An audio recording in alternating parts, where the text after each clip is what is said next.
Série Generais de Deus, Charles Parham, o pai do Pentecoste.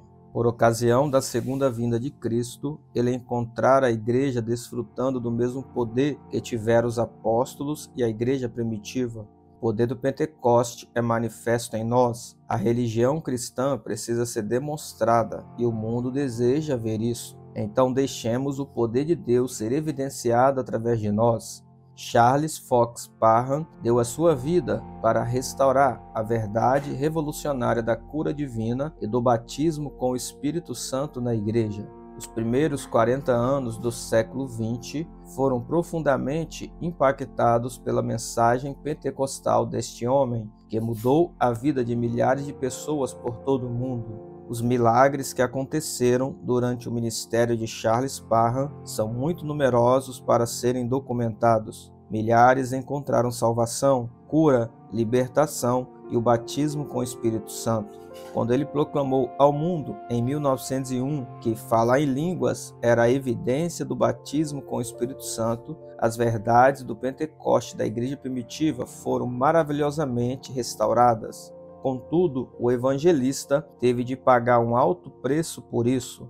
A mesma reação impiedosa de perseguição e calúnia que Parham enfrentou durante a sua vida teria destruído outros de caráter mais frágil.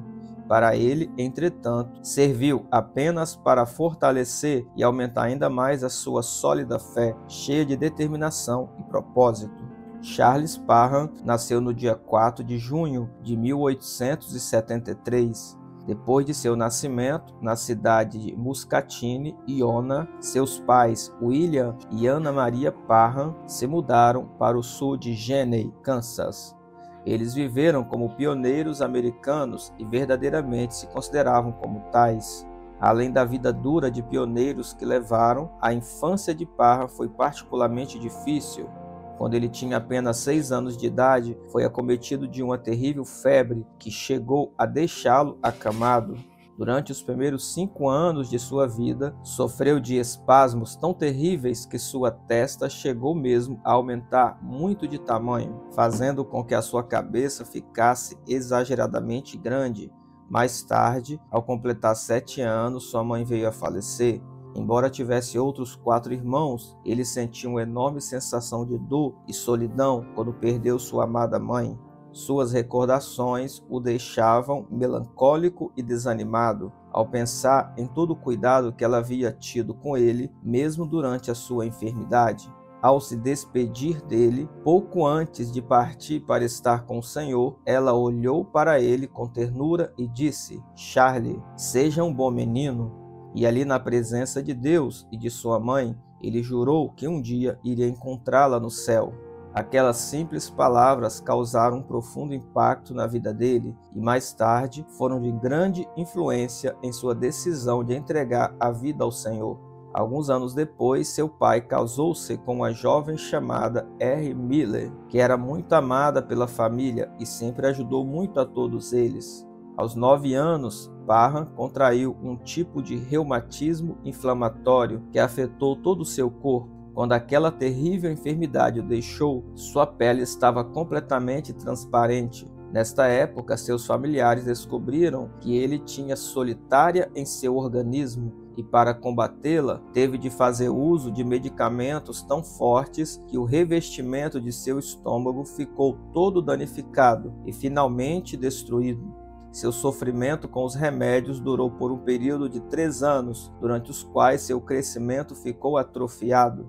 E foi também aos 9 anos que Parham recebeu seu chamado para o ministério. Pelo fato de ele e seus irmãos terem sido levados à escola dominical desde seus primeiros anos, Parham teve o privilégio de ter consciência de Deus ainda muito cedo em sua vida.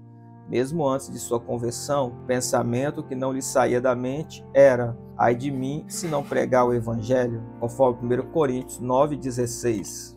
Então ele começou a procurar boa literatura para se preparar para o chamado de Deus. Apesar de, na época, Kansas não ser uma cidade moderna e não ter muitas livrarias disponíveis, começou a adquirir alguns livros de história e a estudá-los, juntamente com a Bíblia.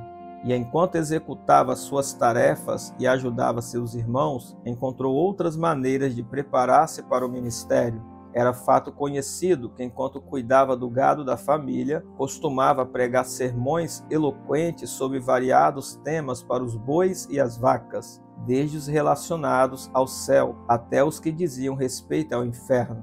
Parham nunca reclamou por ter tido de estudar tanto por sua própria conta. Na verdade, isto até foi de grande vantagem para ele, pelo fato de que havia tão poucas igrejas e pregadores no campo. E por outro lado, sem ter ninguém para ensiná-lo, Parham estudou a palavra de Deus e procurou segui-la ao pé da letra.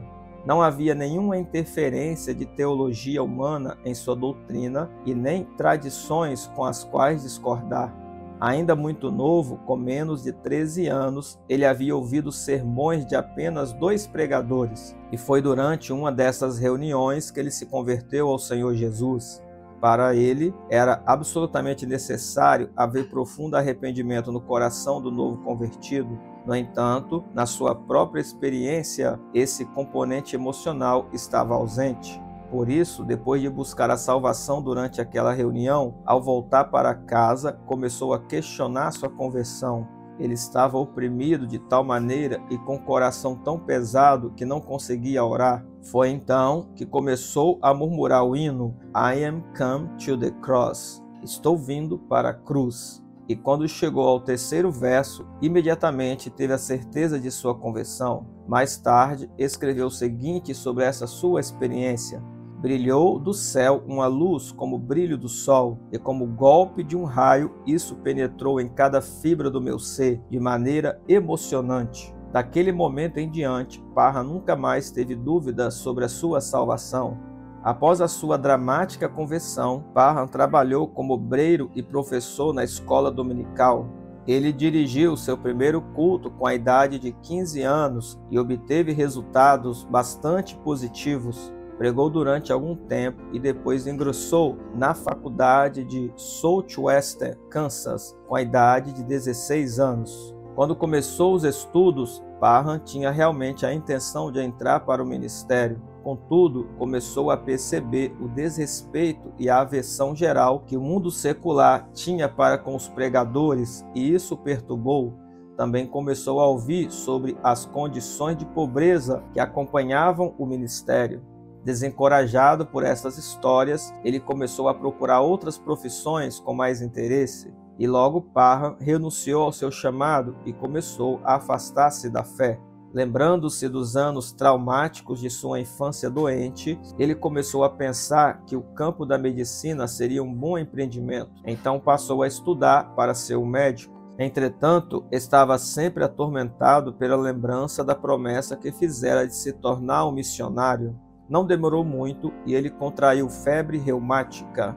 Após padecer durante meses com o ardor da febre, um médico examinou e disse que ele estava quase à morte. Aqueles meses acamados, entretanto, fizeram com que ele se lembrasse das palavras que um dia soaram em seus ouvidos. Você vai pregar? Você vai pregar? Ele novamente teve desejo de responder a esse chamado, mas não queria viver nas condições de pobreza que pareciam inevitáveis ao ministério naqueles dias.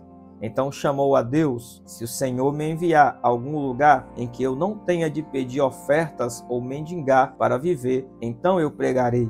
Por causa de sua condição de saúde, Parham estava tão sedado pela morfina que não era capaz de pensar em mais nenhuma palavra para adicionar à sua oração. Por isso começou a recitar a oração do Pai Nosso, quando chegou na parte que diz: seja feita a tua vontade, assim na terra como no céu. Sua mente se iluminou e ele contemplou a majestade de Deus. Ele teve um rápido vislumbre de como a vontade de Deus se manifestava em cada pequena parte da criação e compreendeu que era a vontade dele curar. Então ele chamou ao Senhor, dizendo: se a tua vontade for feita em minha vida, então serei curado. Quando ele fez essa oração, sentiu um alívio imediato em cada junta do seu corpo e cada um dos seus órgãos foi curado. Apenas os tornozelos continuaram debilitados. Seus pulmões ficaram limpos e seu corpo foi restaurado. Imediatamente após a sua recuperação, Parham foi convidado para participar de uma reunião evangelística. Nessa ocasião, ele reafirmou a promessa que havia feito a Deus e jurou abandonar a faculdade e entrar para o ministério, se Deus o curasse de seu problema nos tornozelos. Certo dia, enquanto rastejava debaixo de uma árvore, começou a orar e Deus curou imediatamente a parte do seu corpo que ainda estava enferma. Ele sentiu uma poderosa corrente elétrica atingindo seus tornozelos, curando-os por inteiro. Parham precediu sua primeira reunião evangelística na Pleasant Valley Schoolhouse, próxima de Tonganoxie, Kansas, quando ainda tinha 18 anos. Ele era um desconhecido naquela comunidade do interior quando pediu permissão para promover um avivamento na sua escola. Assim, quando lhe deram a permissão, ele subiu a um lugar mais elevado, ergueu as suas mãos sobre o vale e orou pedindo ao Senhor que todas as pessoas daquele lugar entregassem a vida a Deus. Na primeira noite da reunião, a frequência já estava muito boa, mas a maioria não estava acostumada a participar ativamente. Assim, no início, poucas pessoas responderam ao apelo. Entretanto, pouco antes de a noite terminar, muitos já haviam se convertido ao Senhor Jesus. A família dos Tistowate assistiu a essa reunião e resolveu escrever a sua filha Sarah contando sobre tal evento. Ela havia crescido naquela cidade, mas estava estudando em Kansas City. Quando voltou para casa, as reuniões já haviam terminado, mas os membros da comunidade tinham providenciado para que Parham voltasse no domingo seguinte. Na reunião, a refinada Sarah Tistowate ficou surpresa com o que viu. Parham parecia muito diferente dos pregadores cultos e ricos com que ela estava acostumada lá na cidade de Kansas. E quando ele subiu ao púlpito, não trazia escrito o sermão, como faziam os outros pregadores que ela conhecia. Na verdade, Parham nunca escrevia o que ele iria pregar, preferia confiar totalmente no Espírito Santo para lhe dar inspiração. Assim, quando Sarah ouviu a pregação do jovem evangelista, percebeu a sua falta de espiritualidade. Ela sabia que vinha seguindo a Jesus de uma forma muito distante e, por isso, tomou a decisão de consagrar a sua vida totalmente ao Senhor. Sarah começou a desenvolver uma amizade com Charles Parham e não demorou muito para que aquilo que havia começado como um simples interesse se tornasse algo sério com o propósito de casamento. Quando Parham estava com 19 anos de idade, foi convidado a pastorear a igreja metodista em Eudora, Kansas, o que ele fez com muita dedicação. Nesta época, ele também pastoreava em Linwood, nas tardes de domingo. Sarah e sua família frequentavam essas reuniões regularmente. A congregação cresceu bastante e um novo prédio teve de ser construído para acomodar as pessoas. Os líderes da denominação viram um grande futuro para Parham. Eles teriam lhe dado qualquer pastorado ou função se ele tivesse se submetido à autoridade deles. Entretanto, nem tudo estava bem entre ele e a denominação metodista. Parham havia feito um voto a Deus de que seguiria a orientação do Espírito Santo, independente de qualquer outra coisa que o homem lhe pedisse para fazer. Quando aconselhava os novos convertidos, orientava-os a procurar uma igreja que ficasse o mais perto possível de suas casas, mesmo que não fosse a igreja metodista.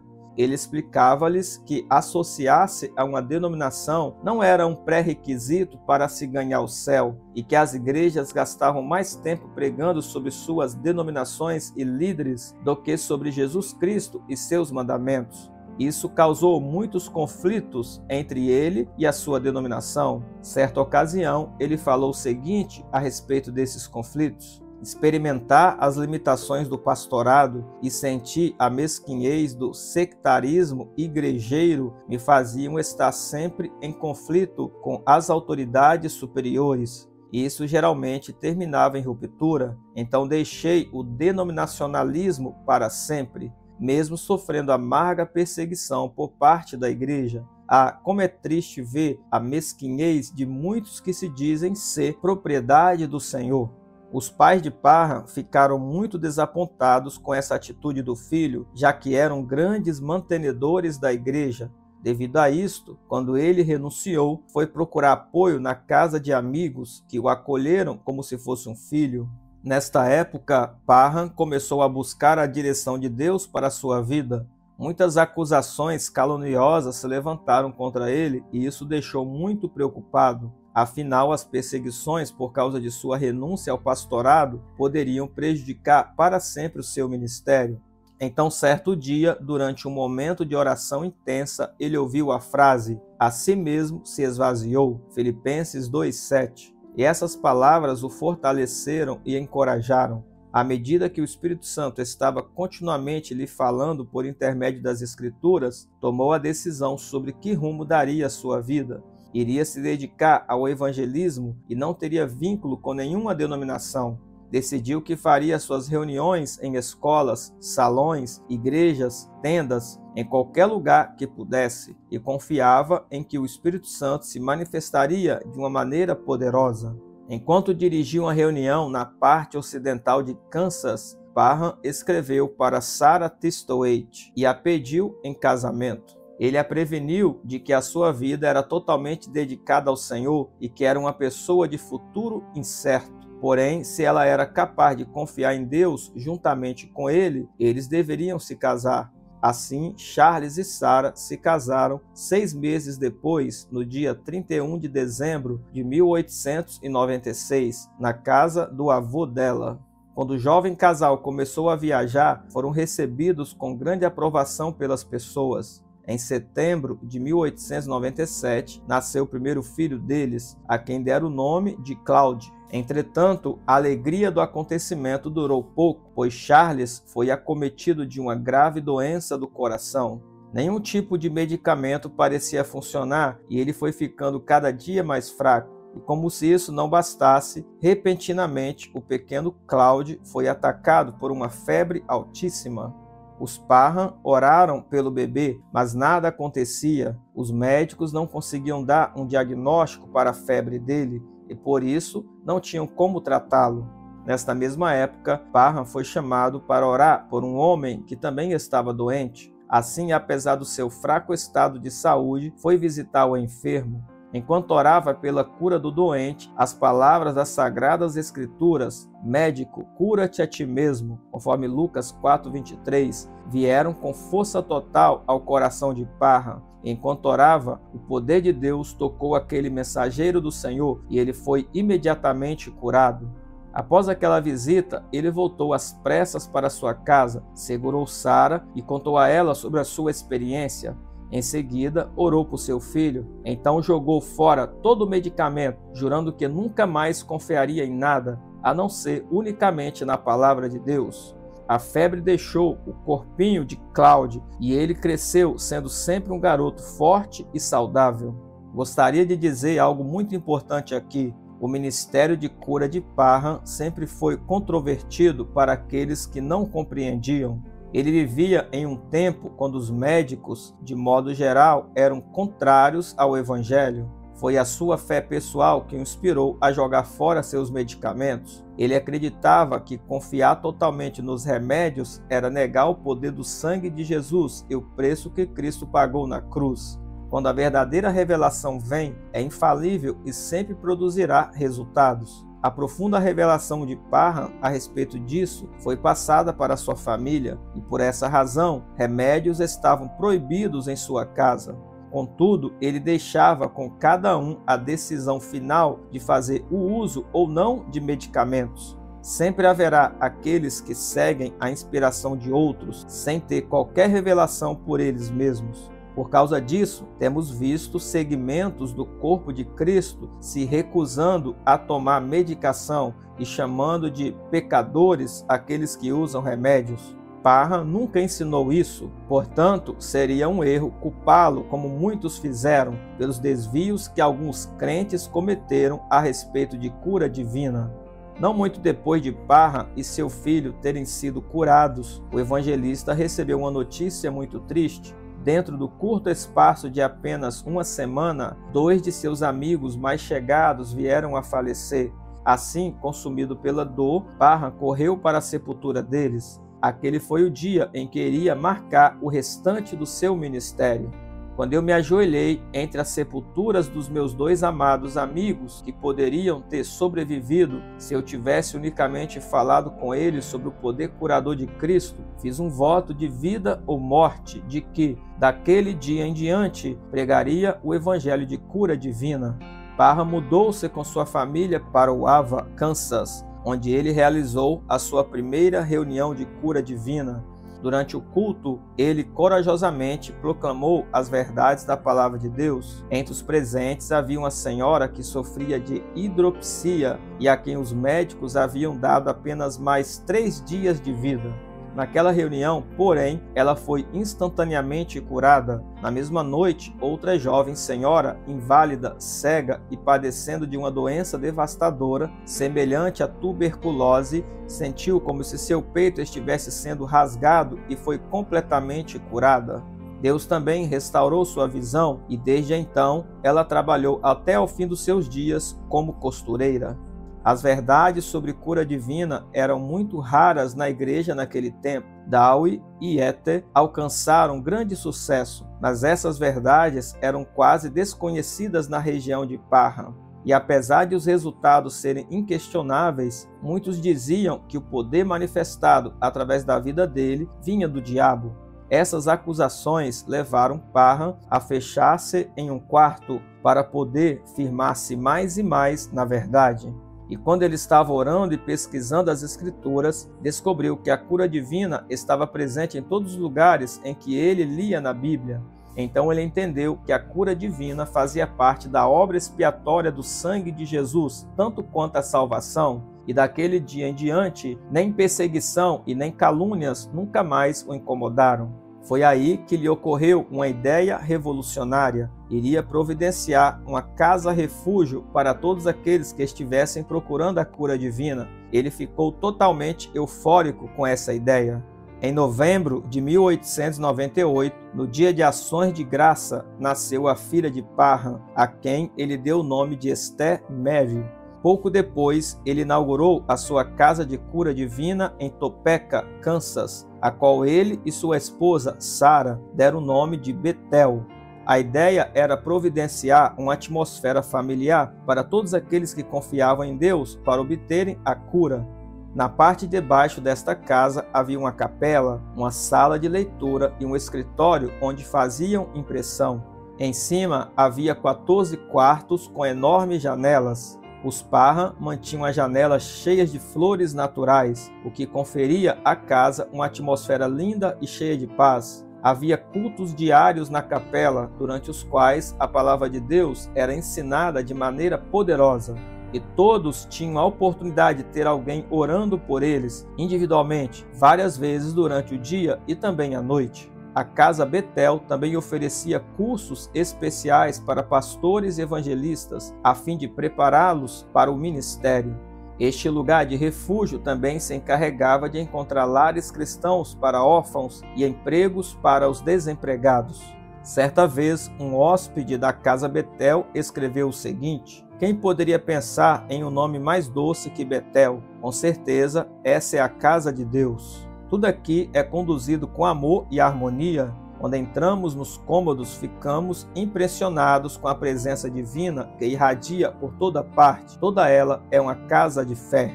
Inicialmente, o boletim The Apostolic Faith, a fé apostólica, publicado quinzenalmente por Parham, era mantido com o pagamento das assinaturas. Entretanto, ele mudou isso rapidamente, pedindo aos leitores que lessem Isaías 55:1 e depois contribuíssem conforme o Senhor os guiasse. O periódico publicava maravilhosos testemunhos de cura e muitos dos sermões pregados em Bethel. Charles Parham sempre acreditou que Deus iria suprir todas as necessidades financeiras da Casa Bethel.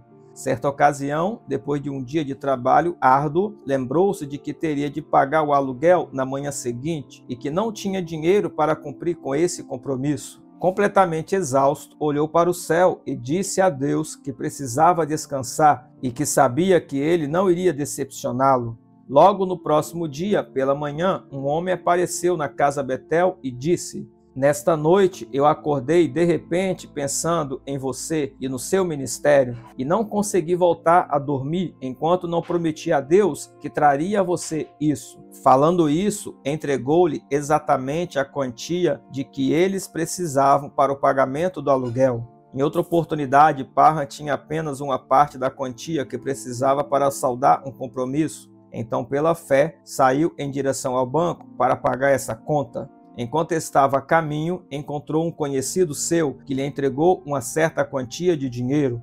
Ao chegar ao banco, descobriu que a quantia de dinheiro que havia recebido era exatamente a mesma de que necessitava para pagar toda a dívida. E além destas, ainda há muitas outras histórias incríveis da provisão financeira de Deus relacionadas ao ministério de Parham. Em março de 1900, a família de Parham foi abençoada com o nascimento de mais um filho, a quem deram o nome de Charles, como o do pai. Agora, a sua família havia se tornado um pouco numerosa para viver na Casa Betel e por isso construíram uma casa pastoral. E juntamente com o crescimento numérico de sua família, a sede espiritual de Parham também estava crescendo. Assim sentiu que deveria deixar um pouco Betel e visitar outros ministérios. Ele passou a direção da casa para 2 pastores da igreja Holiness e foi visitar o trabalho de outros líderes que exerciam o ministério em Chicago, Nova York e Maine. Quando voltou para casa, estava renovado e disposto e com mais sede de Deus do que antes. Voltei para casa totalmente convencido de que enquanto muitos já alcançaram uma experiência de santificação e de unção que permanece, ainda existe um grande derramado poder de Deus para os cristãos que vão viver nos tempos finais desta era. Nestas palavras estavam contidas as sementes de verdades que Parham só viria a descobrir mais tarde. Por causa do seu grande sucesso em Betel, muitas pessoas começaram a insistir com Parham para que abrisse uma escola bíblica. Assim, mais uma vez, ele se afastou por um tempo de seus afazeres para dedicar tempo ao jejum e à oração. Então, em novembro daquele ano, conseguiu um belo prédio em Topeka, Kansas, com o propósito de começar ali um instituto bíblico. Ele deu-lhe o nome de Stone Folly, extravagância de Stone, pois era uma grande construção projetada para ser no estilo de um castelo inglês, que por falta de dinheiro, seu dono chamado Stone terminou a obra com materiais de segunda linha. Essa construção tinha uma escada que ligava o primeiro andar ao segundo, construída em madeira de cedro, cerejeira, bordo e pinheiro. O terceiro andar, por sua vez, foi construído de madeira comum pintada. O lado de fora era feito de tijolos vermelhos e pedras brancas, com escada em espiral que levava para um observatório. Uma outra passagem levava dali para um pequeno cômodo, a qual deram o nome de Torre de Oração. Era ali o lugar onde todos os dias, por um espaço de 3 horas, os estudantes se revezavam para orar. Quando a extravagância de Stone foi concluída, houve um culto de dedicação.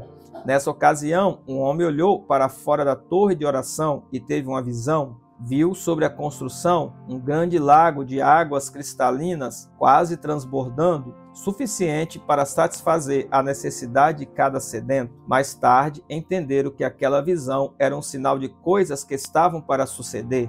O Instituto Bíblico de Parham estava aberto para qualquer ministro cristão ou crente que estivesse disposto a abandonar tudo.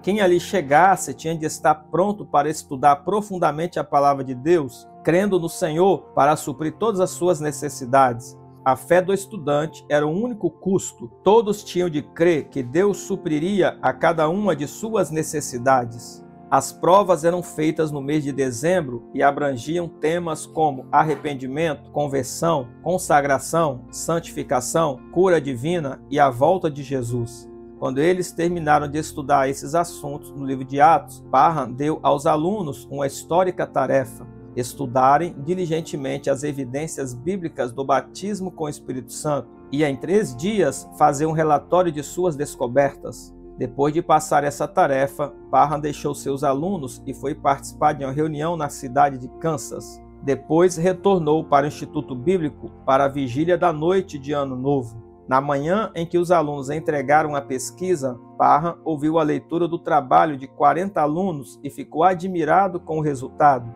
durante a manifestação do poder de Deus, por ocasião do Pentecostes em Atos, todos os estudantes chegaram à mesma conclusão. Aqueles que foram batizados pelo Espírito Santo naquele dia falaram em outras línguas. Houve uma grande agitação e um novo interesse ali na escola bíblica em torno do livro de Atos. Um clima de expectativa encheu a atmosfera quando 75 pessoas se ajuntaram na escola para a vigília de Ano Novo. Durante o culto, um frescor espiritual parecia cobrir a reunião. Então, uma estudante chamada Agnes Osman aproximou-se de Parham e pediu que ele impusesse as mãos sobre a sua cabeça para que ela recebesse o batismo com o Espírito Santo. Ela cria que Deus a havia chamado para o campo missionário e queria estar equipada com o poder espiritual.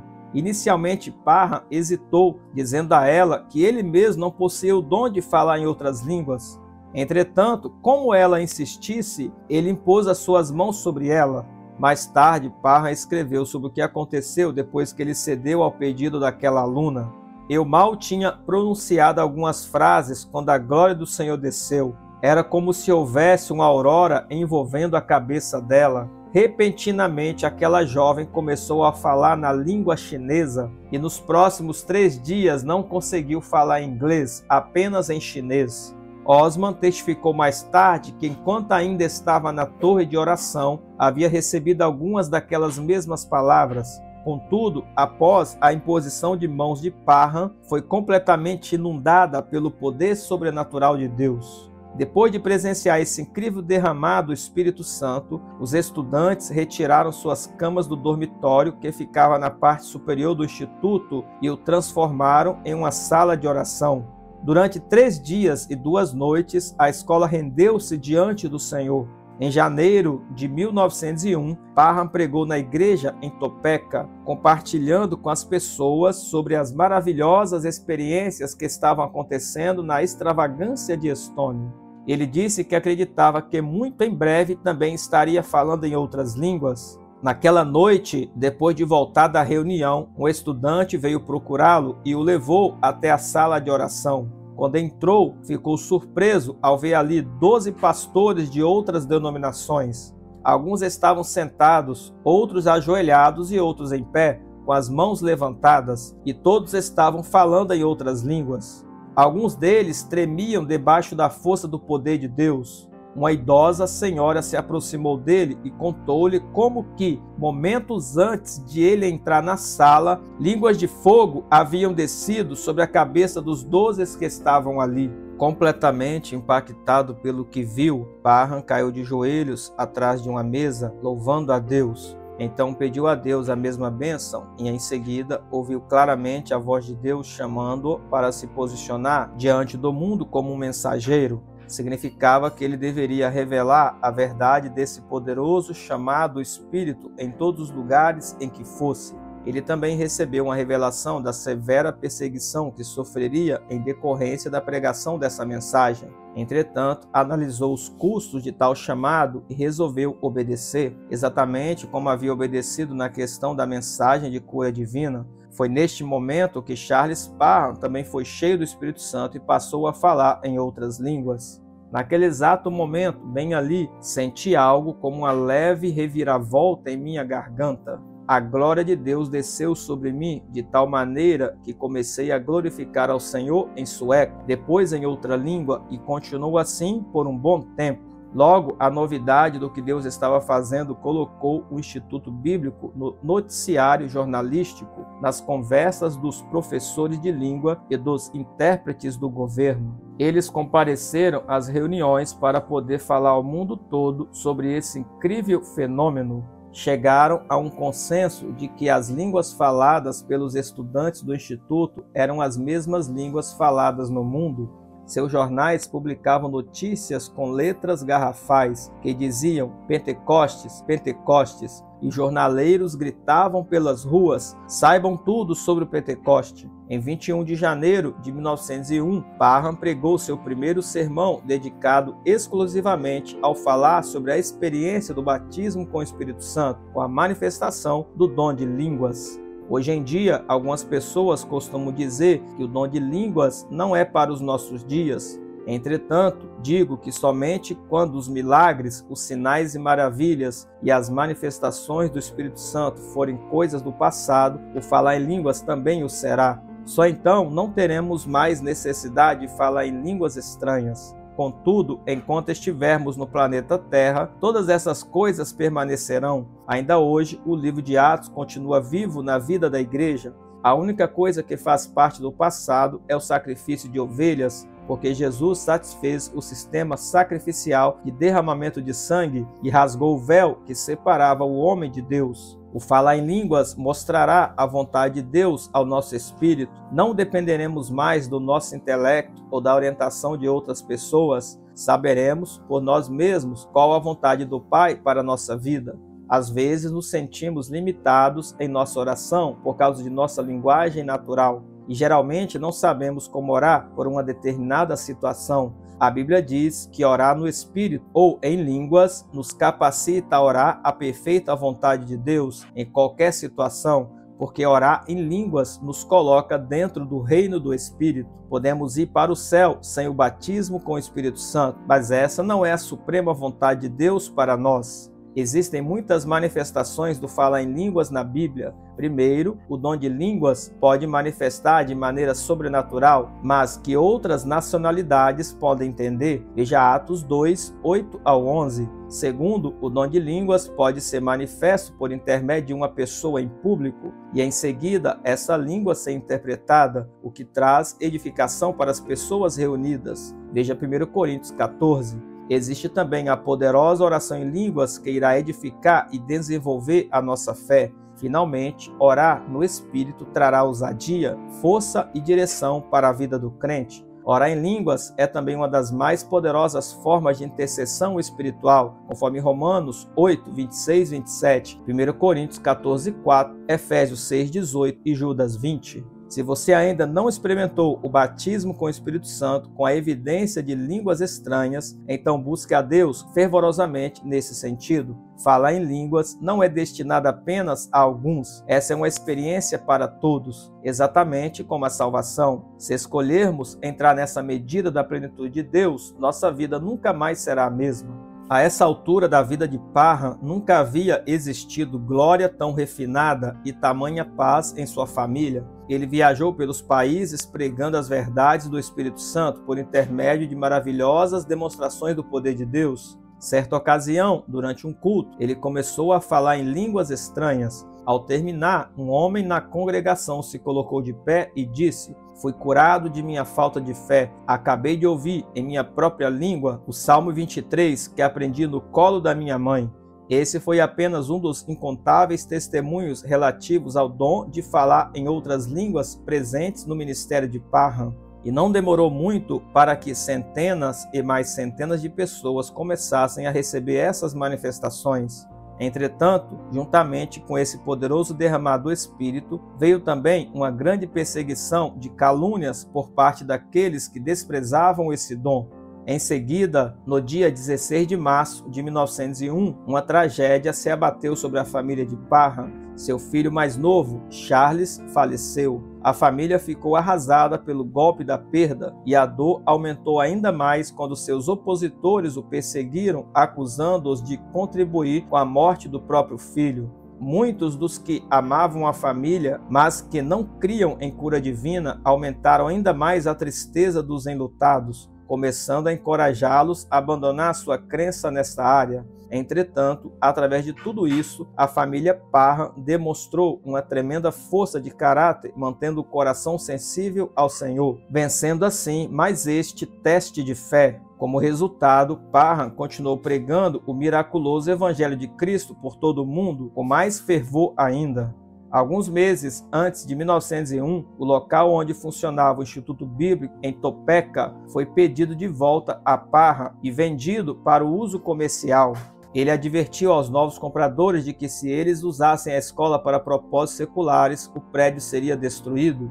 Eles, entretanto, ignoraram suas palavras proféticas. Contudo, no final de dezembro, chegou até Parham a notícia de que o edifício havia sido totalmente destruído em um incêndio. Depois que a extravagância de Stone foi vendida, a família Parham mudou-se para a cidade de Kansas, onde alugaram uma casa. Foi nesta época que Charles Parham começou a realizar reuniões por todo o país, e centenas de pessoas de todas as denominações foram curadas e receberam o batismo com o Espírito Santo. E como acontece com todo avivalista pioneiro, Parham era ou totalmente amado ou totalmente odiado pelas pessoas, mas todos reconheciam sua personalidade alegre e seu coração amoroso. Um jornal da cidade de Kansas publicou o seguinte sobre ele: independentemente do que se possa dizer a seu respeito, Charles Parham tem atraído mais atenção para os assuntos relacionados à religião do que qualquer outro pregador durante muitos anos.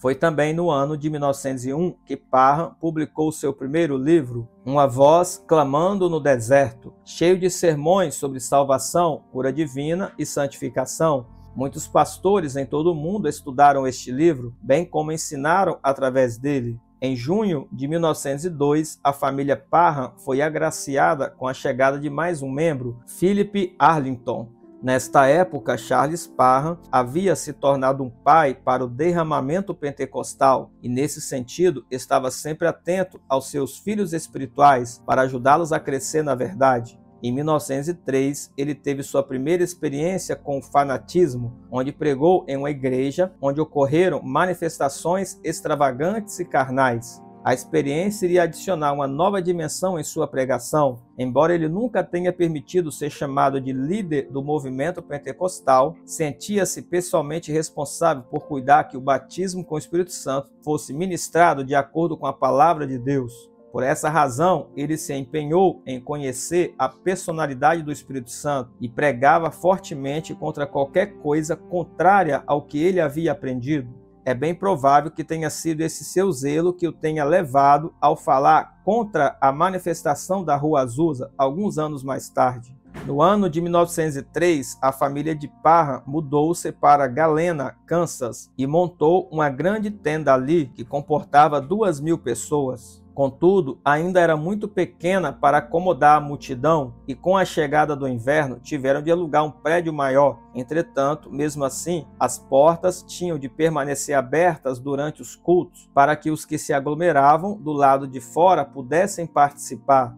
Um grande número de pessoas afluía a Galena, vindas de cidades vizinhas, atraídas pelas fortes manifestações do Espírito, e centenas foram miraculosamente curadas e salvas. Naqueles dias, pelo fato de muitos virem para as reuniões para serem curados, a solução foi entregar às pessoas um cartãozinho no qual havia um número escrito que funcionaria como uma espécie de senha. O procedimento era o seguinte: durante o culto, alguém chamava os números de maneira aleatória e aqueles que portassem os cartões com os números chamados receberiam oração de cura divina. Desse modo, todos teriam as mesmas chances de terem seus números chamados. Esse procedimento, entretanto, não agradou Charles Parham por muito tempo e, por isso, ele parou com essa prática e decidiu que oraria por todos os que viessem, independentemente do tempo que isso fosse levar.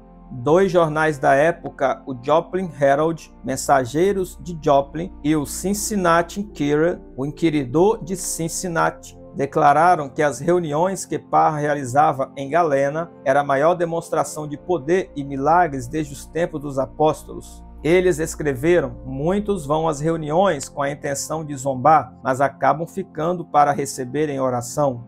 Em 16 de março de 1904, nasceu Wilfred Charley, mais um filho para os Parham. Um mês depois do seu nascimento, Charles mudou-se com a família para Baxter Spring, Kansas, e continuou realizando grandes reuniões em todo o estado. Parham sempre advertiu as pessoas a nunca chamá-los de curandeiro, relembrando-lhes de que ele não tinha poder para curar, da mesma forma que não tinha poder para salvar. Um observador disse o seguinte: o irmão Parham pregou a santa palavra de Deus com total franqueza, fazendo uso de grandes porções da Bíblia. Pregou verdades duras, mas verdadeiras o suficiente para tirar a venda dos nossos olhos. As reuniões de avivamento sempre foram muito interessantes. Parham era conhecido como alguém que tinha um amor muito grande pela Terra Santa. Em seus ensinamentos, ele sempre mencionava a importância desse lugar. Assim, além dos muitos milagres, geralmente expunha uma enorme quantidade de vestimentas típicas daquela região que ele havia colecionado no decorrer dos anos. Os jornais sempre destacavam favoravelmente esse aspecto do seu ministério. Em 1905, Parham viajou para Orchard, no Texas, em resposta aos incessantes convites feitos por parte de alguns crentes que haviam assistido às suas reuniões no Kansas e estavam orando fervorosamente para que ele viesse até a cidade deles. Enquanto ele ministrava ali, houve um derramado espírito tão grande que inspirou Parham a começar os seus impactos. Uma série de reuniões estrategicamente planejadas para alcançar todo o país. Quando Parham retornou para Kansas, muitos se ofereceram para ajudar naquele grande projeto. O primeiro impacto foi planejado para a cidade de Houston, Texas. Charles Parham e mais 25 auxiliares realizaram essa reunião em um local chamado Salão Bryan, onde foram apresentados como não denominacionais, convidando a todos aqueles que desejassem experimentar mais do poder de Deus. Os jornais vibraram com a novidade dos trajes típicos da Terra Santa usados por Parham. Quando escreveram notas a respeito do evento, seus comentários sobre os milagres sempre foram favoráveis. Depois dessas reuniões, Parham e seu grupo realizaram grandes desfiles, marchando pelas ruas de Houston, vestidos de seus trajes típicos da região da Palestina. Os desfiles ajudaram a despertar o interesse de muitas pessoas que acabaram vindo assistir às reuniões da noite. Quando os impactos terminaram, a equipe de Parham retornou para Kansas, louvando a Deus pelos excelentes resultados. Por causa da grande exigência do público, a equipe acabou voltando a Houston. Desta vez, entretanto, sofreu uma grande perseguição. Muitos dos auxiliares de Parham foram envenenados durante uma das reuniões e ficaram muito doentes, sofrendo com dores horríveis. Sem demora, contudo, Parham orou por cada um e foram completamente curados. O próprio Parham foi ameaçado várias vezes, mas sempre conseguia escapar. Certa vez, durante uma de suas pregações, pediu um copo de água para beber. Enquanto estava no púlpito, sentiu uma dor terrível que o fez curvar-se. Entretanto, orou a Deus e a dor o deixou instantaneamente. Mais tarde, quando o composto químico da água do seu copo foi examinado, descobriu-se que ali havia veneno suficiente para matar uma dúzia de homens. Sem intimidar-se pela perseguição, o desmetido mensageiro de Deus anunciou a inauguração de uma nova escola bíblica em Houston. Assim, no inverno de 1905, ele transferiu a sede do ministério para aquela cidade. A escola ali era mantida com ofertas da mesma forma que a de Topeka. Não havia mensalidade no instituto e cada estudante tinha de confiar em Deus para suas próprias despesas. Conta-se que eles adotavam um estilo basicamente militar na escola e que cada pessoa compreendia muito bem como trabalhar em harmonia entre si. Parham nunca teve a pretensão de que as escolas fundadas por ele fossem seminários teológicos. Eram centros de treinamento onde se ensinava as verdades de Deus da maneira mais prática possível, com a oração como ingrediente-chave. Muitos dos que ali passaram, ao concluírem seus estudos, saíram pelo mundo para servirem a Deus. Foi na cidade de Houston que Parham conheceu Seymour. Até esta época, a lei Jim Crow proibia negros e brancos de frequentarem a mesma escola. Por isso, as classes de Parham eram compostas apenas de brancos. Os negros nunca haviam solicitado ingressar nas escolas, até que surgiu Seymour. A sua humildade e fome pela palavra de Deus moveu o coração de Parham e ele decidiu ignorar as regras racistas daqueles dias. Seymour conseguiu uma vaga na escola, onde pôde experimentar as verdades revolucionárias sobre o batismo com o Espírito Santo. Mais tarde, William Seymour se tornaria o líder da missão da Rua Azusa, em Los Angeles, Califórnia.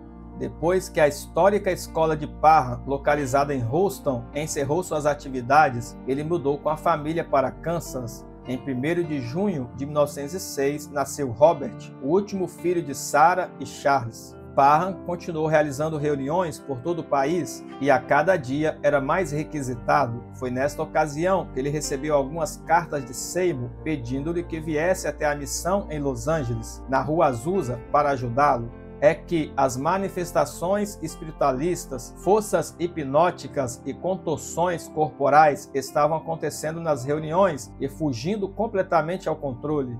Disseram que Seymour pedia que o Sr. Parham viesse o mais rápido possível para ajudá-lo a discernir o verdadeiro do falso. Entretanto, em vez de atender a esses apelos, Parham sentiu-se orientado por Deus a realizar uma cruzada na cidade de Sião, Illinois. Quando Parham chegou à cidade de Sião, encontrou os irmãos ali em uma situação muito difícil. Seu líder, Doyle, estava com um ministério bastante desacreditado e outras pessoas estavam a ponto de assumir a liderança da cidade. Havia uma grande opressão pairando sobre aquele lugar, porque pessoas de várias nações e de várias classes sociais haviam investido todo o seu futuro nas mãos de Doyle. Desencorajadas e falidas, elas não tinham mais nenhuma esperança, e Parham viu essa situação como uma grande oportunidade de introduzir o batismo com o Espírito Santo a Sião. Ele não imaginava uma bênção e nem uma alegria maior do que poder apresentar a eles a plenitude do Espírito.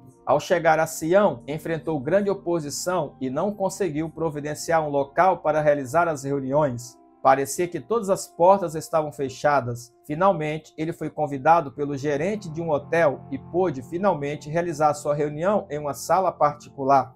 Na noite seguinte, 2 salas e um corredor ficaram abarrotados, e dali em diante, o número de pessoas que compareciam às reuniões foi aumentando. E logo Parham começou a realizar reuniões nas melhores casas da cidade. Uma dessas casas pertencia ao escritor e grande evangelista de cura divina, F.F. Bosworth. A casa dele se tornou literalmente em uma casa de reuniões durante a estada de Parham na cidade. Todas as noites, ele realizava 5 reuniões em 5 lares diferentes, todas começando às 7 horas da noite. Quando seus ajudantes chegavam, ele ia de reunião em reunião, pregando, dirigindo rapidamente para ter certeza de que conseguiria chegar a tempo em cada uma delas. Como resultado, centenas de pastores e evangelistas saíram de Sião, cheios do poder do Espírito Santo, para pregar a palavra de Deus, operando sinais e prodígios. Embora Sião fosse uma comunidade cristã, parecia que a perseguição a Parham era ainda maior ali.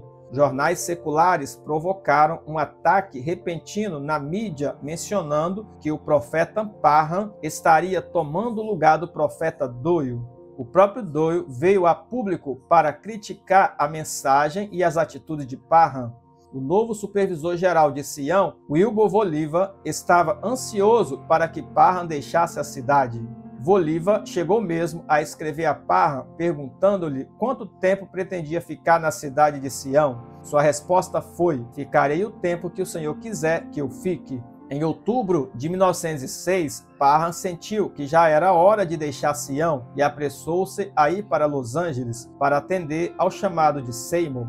Algumas pessoas contaram a Parham que Seymour chegou a Los Angeles com um espírito de humildade. Aqueles do Texas que se mudaram para Los Angeles juntamente com Seymour ficaram impressionados com as suas habilidades. Era claro que Deus estava realizando uma obra maravilhosa na vida dele. Entretanto, também era claro que Satanás estava tentando fazê-lo em pedacinhos. E pelo fato de Seymour haver estudado na escola de Parham, este sentia-se responsável pelo que estava acontecendo.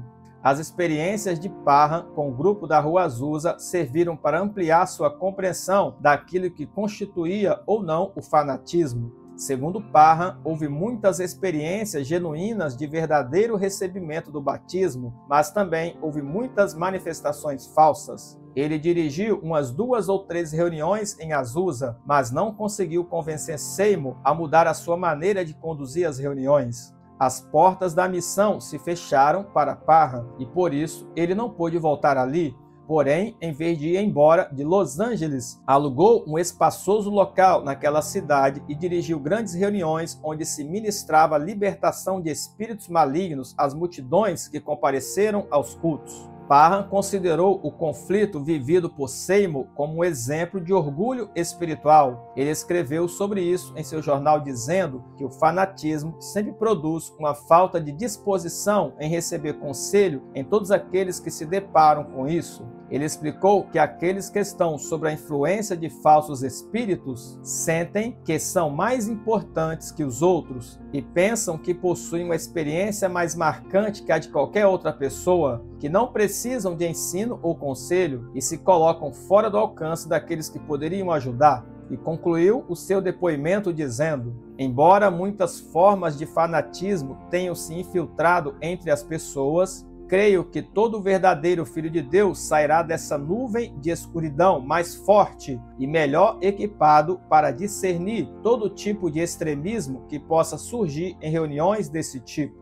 Em dezembro de 1906, Parham deixou Los Angeles e voltou a Sião. Impossibilidade de conseguir um local para suas reuniões, ele armou uma tenda em um terreno vago naquela cidade. Suas reuniões eram assistidas por uma média de 2.000 pessoas. Na noite de véspera de Ano Novo, ele pregou sobre o batismo com o Espírito Santo durante 2 horas e provocou tal empolgação que muitos homens se aproximaram dele com a ideia de iniciar um movimento em uma grande igreja.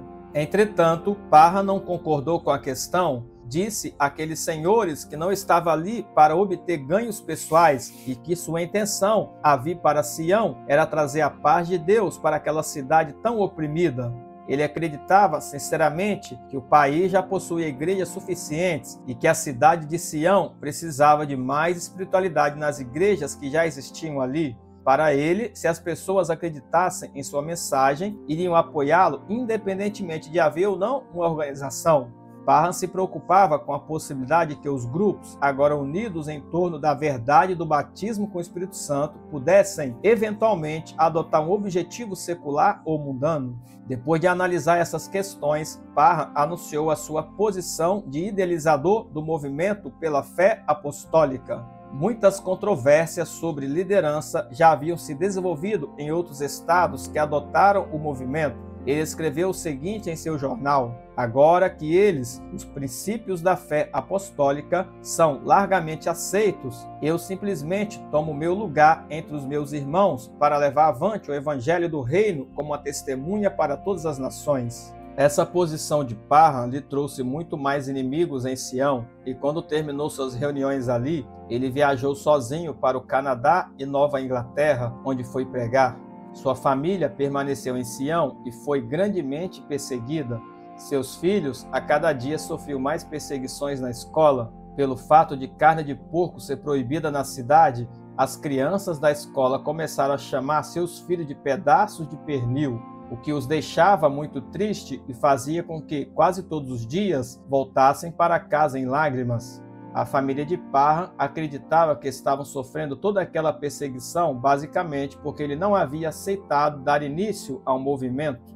Mais tarde, ele mesmo escreveu: se sou diferente das pessoas de Sião com relação a qualquer uma dessas verdades, isso é simplesmente pelo fato de que, como indivíduos, somos todos diferentes uns dos outros. Certo dia, a senhora Parham recebeu uma carta que a deixou muito triste. Era de um morador de Sião que acusava seu esposo de maneira escandalosa. Embora não acreditasse nas difamações da carta, decidiu pegar os filhos e voltar para Kansas, uma vez que as condições continuaram adversas e as perseguições aumentaram grandemente.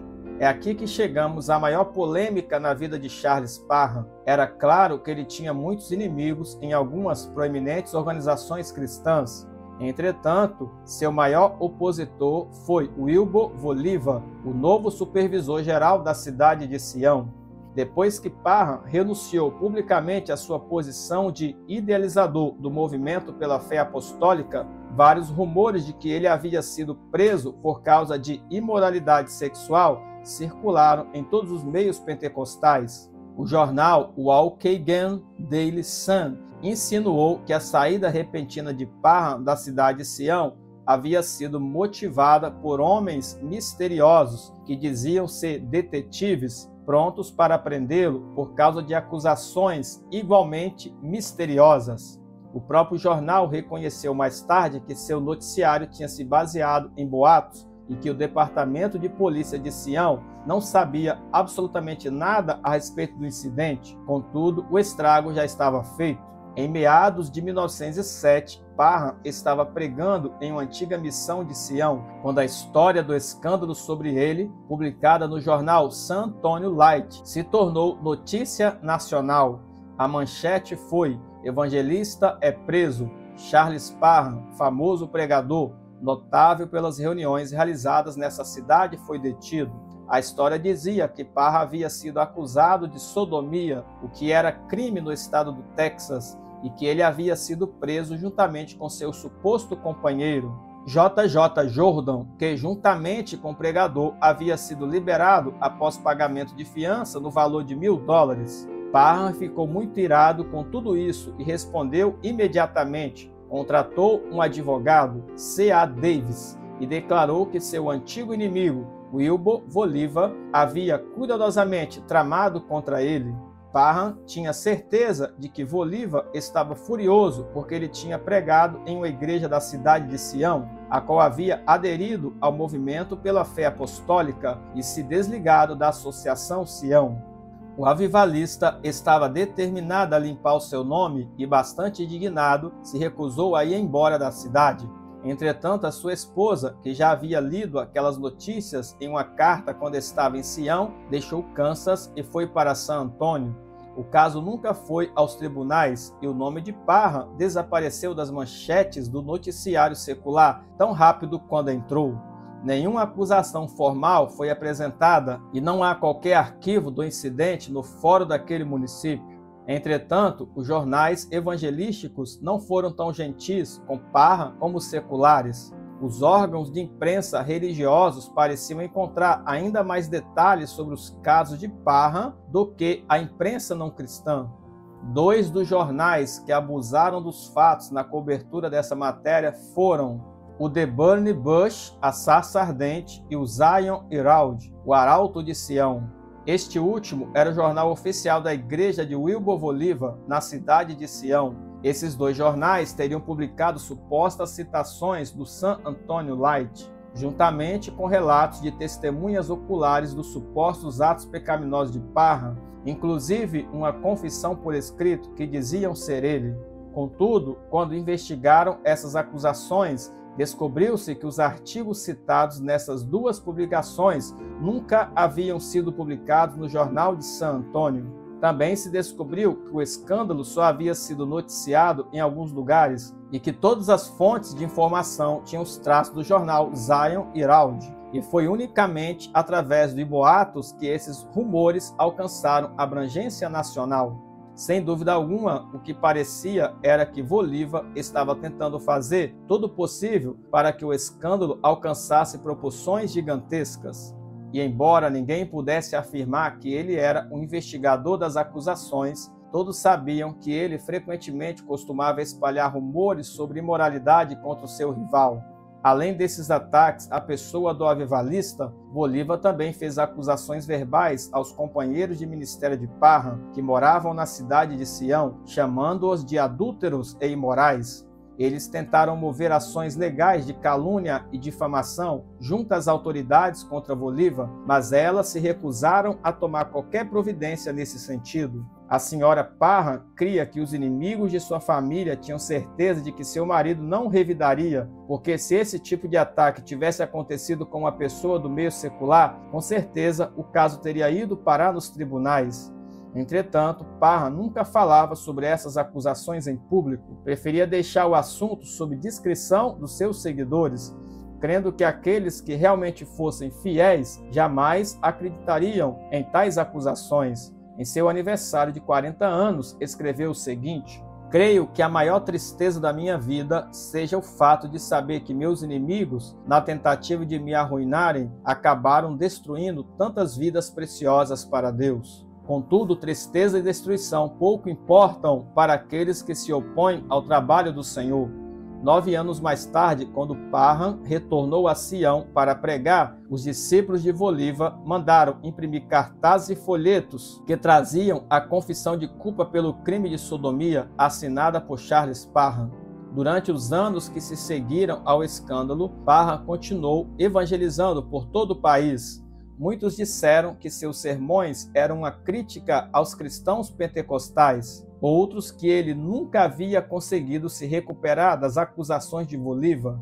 Em 1913, em Uxita, uma multidão armada com paus e forcados quis atacá-los. Entretanto, um amigo o escondeu e o levou por outro caminho, e sua reunião aconteceu conforme estava marcado. Naquele culto, muitos se arrependeram de seus pecados e foram curados de suas enfermidades. Mesmo decepcionado e ferido por aqueles que ele pensou serem seus amigos, Parham nunca deixou de pregar em nenhuma cidade onde Deus o houvesse conduzido. Chegou mesmo a retornar a Los Angeles, onde falou em uma grande reunião, durante a qual milhares de pessoas se entregaram a Jesus, foram batizadas com o Espírito Santo, curadas e libertas. Durante o inverno de 1924, ele realizou conferências no Oregon, em Washington. Foi em uma casa dessas reuniões que Gordon Lindsay entregou sua vida a Cristo e mais tarde realizou uma grande obra para o Reino de Deus, fundando o Instituto Bíblico Internacional Cristo para as Nações, localizado em Dallas, Texas. Em 1927, Charles Parham teve finalmente condições de ver o seu grande sonho se realizar. Alguns de seus amigos se ajuntaram e recolheram dinheiro para poderem financiar a visita à cidade de Jerusalém. Essa viagem lhe trouxe grande regozijo e ele sentiu uma enorme satisfação ao andar pelas ruas da Galiléia, de Samaria e de Nazaré. Foi ali que ele descobriu o verdadeiro significado da sua passagem favorita das Escrituras, o Salmo 23.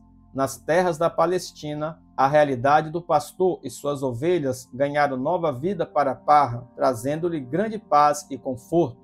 Quando retornou ao porto de Nova York, em abril de 1928, trouxe consigo alguns slides da terra dos seus sonhos. E daí em diante, em todas as suas reuniões, ele mostrava esses registros, aos quais chamava de o Salmo 23. Por volta do mês de agosto de 1928, Parham começou a sentir-se cansado e esgotado e chegou a confidenciar a alguns amigos que seu trabalho estava chegando ao fim. Para um deles, ele escreveu o seguinte: "Nestes dias estou vivendo à beira da terra gloriosa, e tudo é tão real do outro lado da cortina que eu me sinto imensamente tentado a fazer a travessia." Depois de passar o Natal de 1929 com sua família, Parham havia sido convidado para pregar na cidade de Temple, no Texas, onde também iria mostrar seus slides da Terra Santa. Sua família estava bastante preocupada com essa viagem, pois a sua saúde havia piorado. Entretanto, ele estava determinado a ir. Alguns dias depois que ele havia partido, sua família recebeu a notícia de que ele havia desmaiado em uma de suas reuniões durante a demonstração dos slides. Enquanto ele ainda estava no chão, recobrou a consciência e disse que queria continuar a apresentação. Sua família viajou imediatamente para Temple para verificar como ele estava. Quando eles chegaram ali, decidiram cancelar o restante das reuniões e levar Parham de volta para Kansas de trem. Ele estava tão fraco por causa das condições do seu coração que mal conseguia falar. Entretanto, ainda assim, esperou que seu filho, Wilfred, retornasse do ministério que estava exercendo na Califórnia. Enquanto esperava, Parham recusou-se a tomar qualquer remédio, dizendo que, se o fizesse, estaria negando aquilo que cria. A única coisa que ele pedia era que orassem por ele. Robert, seu filho mais novo, deixou seu emprego em uma loja de departamento para vir para a casa onde seu pai estava, para orar e jejuar por ele. Depois de muitos dias, ele chegou ao lado da cama de Parham e lhe disse que também entregara sua vida para o chamado missionário. Bastante emocionado com a notícia de que 2 de seus filhos haviam aceitado o chamado missionário, Parham teve força suficiente para dizer: "Quando encontrar face a face com meu mestre, não poderei me gloriar de nenhuma boa obra que tenha feito, mas poderei dizer que fui fiel à mensagem que ele me deu e que vivi uma vida pura e sem mancha." Sara disse que jamais seria capaz de esquecer do rosto do seu amado esposo. Ela viu na alegria e no olhar pleno de paz e satisfação do marido que as orações que ele havia feito durante tantos anos tinham sido finalmente respondidas. Em seu último dia de vida, as pessoas estavam ao lado de Parham, puderam ouvi-lo citando: "Paz, paz como um rio, é nisso que tenho pensado todo esse dia." Durante a noite, ele cantou um pedaço do hino "A Poder, sim, Força sem igual", e depois pediu à sua família que terminasse de cantá-lo para ele. Quando eles terminaram, ele pediu-lhes: "Cantem novamente." E no dia seguinte, 29 de janeiro de 1929, com 55 anos de idade, Charles Parham partiu para estar com o Senhor. Em seu funeral, compareceram mais de 2.500 pessoas que vieram prestar-lhe uma última homenagem em um dia em que neve recém-caída cobria parcialmente a terra. Durante o culto, um coro de 50 vozes ocupou a plataforma da igreja, juntamente com muitos pregadores de várias partes da nação.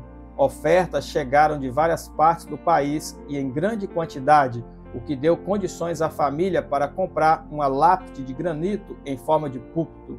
Nela, eles mandaram escrever João 15:13, a passagem das Escrituras que Parham havia lido em sua última reunião na terra. Ninguém tem maior amor do que este, de dar a alguém a própria vida em favor dos seus amigos. Mesmo antes da morte de Charles Parham, seu ministério já havia contribuído para a conversão de mais de 2 milhões de pessoas, direta ou indiretamente falando. As multidões que compareciam às suas reuniões frequentemente excediam as 7.000 pessoas. E mesmo que alguns houvessem falado em línguas antes de Topeka, Kansas, Parham foi o pioneiro da verdade sobre o dom de línguas como a evidência do batismo com o Espírito Santo. Sua vida exemplifica a dura realidade da perseguição e dos conflitos que acompanham a vida de um avivalista de Deus. E mesmo que muitos homens tenham procurado destruir Parham, eles não foram capazes de abalar o pilar de força construído dentro de seu espírito. Ele nunca se desviou de seu chamado por causa das difamações lançadas contra ele. E quando chegou a hora de partir para estar com o Senhor, ele o fez porque quis fazê-lo. Embora alguns não irão aceitar o ministério de Parham por causa de seu apoio a Ku Klux Klan, a maioria se lembra dele por seu amor sacrificial e principalmente por sua fidelidade. O maior desejo do coração de Deus é que sejamos fiéis aos seus planos. E para Charles Parham, ele não poderia viver de outra maneira que não obedecendo ao que Deus havia determinado. A fidelidade sempre suportará as pressões que vêm com o intuito de desafiá-la. Deus chamou a cada um de nós para um ministério específico, seja diante de multidões ou apenas diante de nossas famílias. Nós, como Charles Parham, também devemos provar a nossa fidelidade. Porém, em nossa geração acomodada e hedonista, parece que a fidelidade foi comprometida. Contudo, não importa para qual geração estejamos falando, a palavra de Deus permanece a mesma. Em 1 Coríntios 4:2, encontramos que fidelidade é um requisito para aqueles que creem. Crer na palavra de Deus e confiar no Senhor para cumprir as promessas que Ele nos fez, apesar dos conflitos da vida, produz fidelidade. Que maravilha será ouvir o Senhor dizer: "Bem feito, servo bom e fiel", em vez de ouvir-o dizer apenas: "Bem, e agora?" Gostaria de desafiá-lo hoje a fazer uma análise de sua vida e considerar o preço a ser pago e avaliar sua verdadeira posição na questão da fidelidade. E eu o desafio também a ter plena consciência daquilo em que você crê e daquilo que discorda, para então poder defender firmemente as suas convicções. Demonstre na prática às nações da terra a ação penetrante da verdade e nunca se permita estar entre os perseguidores, os críticos e os invejosos. Qualquer que seja o seu chamado, sempre se coloque firme ao lado de Deus. Seja fiel.